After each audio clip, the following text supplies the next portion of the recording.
Hey, come back with me, will ya? Alright, so here's a quick view of what I pack for the racetrack.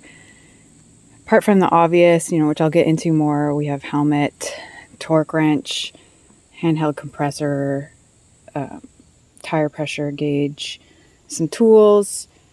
Well, I also bring tons of water. Do not underestimate how thirsty you'll get. You should really be drinking more than you think because it's easy to get dehydrated. It's very exerting on your body.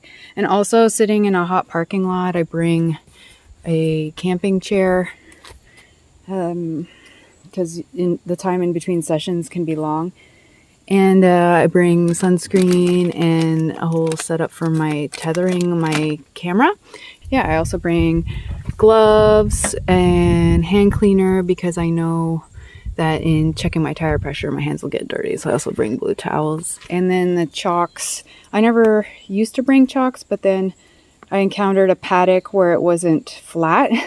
And you're not supposed to use your handbrake after coming off the track because with the combination of the heat and the pressure, you can really damage it significantly. So I encountered a track that wasn't flat, and putting it in gear when I was parking was okay. I felt a little worried about it though. So now for peace of mind, I got myself some chocks. And then most clubs have painter's tape or something to indicate number if they require a number, but I treated myself to my own racing numbers. You're going to need to take out every loose thing from your car, even the mats.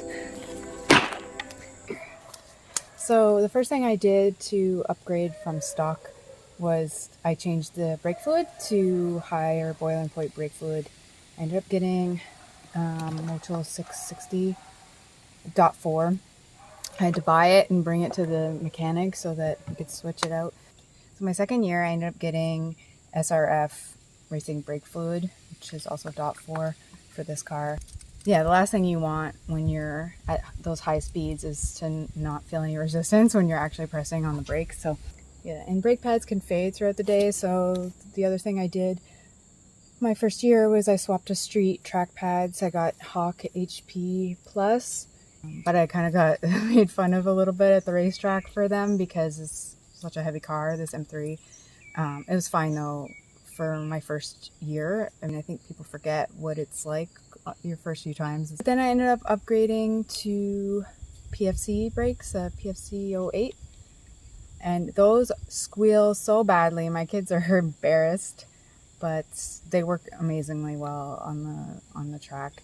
That, and I also got made fun of because I was running my all-season tires for my first track day, and I knew I was going to be wearing them out, and I got a lot of shredding on those tires that day. It was fine because, like I said, I wasn't pushing my full potential. It was just to get my confidence on the first track day. But then since then, I ended up upgrading to these Michelin Pilot Sport. But these tires are great. I don't feel scared at all in the rain. So I'm really, really liking these tires. They're pretty sticky. When it comes to helmets, you need a Snell certified helmet. They expire after 10 years. This one is an SA 2020, so it expires in 2030. So after a session on the track, you want to retorque your wheels with a torque wrench. What happens is under high stress and temperatures, the threading in the lug nuts can expand ever so slightly and loosen the wheels. So you don't want to end up without a wheel. I was just standing there one day in the aisle at the hardware store wondering what the ding dong am I going to buy. I have no idea what kind of torque wrench to get. I ended up getting a 1/2 inch drive, so that's this part, the 1/2 inch. And these are 17 millimeter deep sockets for it. You have to also be careful because you don't want to over tighten your wheels. And so you want to retorque them to spec. So you have to look it up for your car and the wheels and what spec that is. So what are people focusing on when they come into the paddock? You see, people scrambling around, checking tire pressure. The trick is that you want to maximize how much tire is in contact with the pavement. So that'll give you the most control of your car. You don't want to have your tire pressure so high that you're turning essentially your 19-inch tires into 18-inch. For this car, it's supposed to be at 33 psi for the street. So for the track, I'll start the day off with about 31, 32 psi, because you also don't want to have a rolling effect here on this tire wall. You know, it still needs to keep that structure. And these aren't really accurate for the PSI, so you also need a gauge. I can change the settings so that I can see what the tire pressure is at while I'm on track.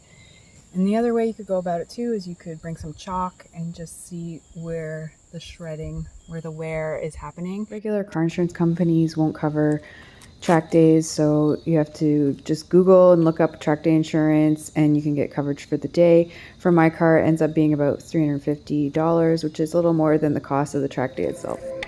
And after that, all you have to do is mentally prepare for all the Miatas.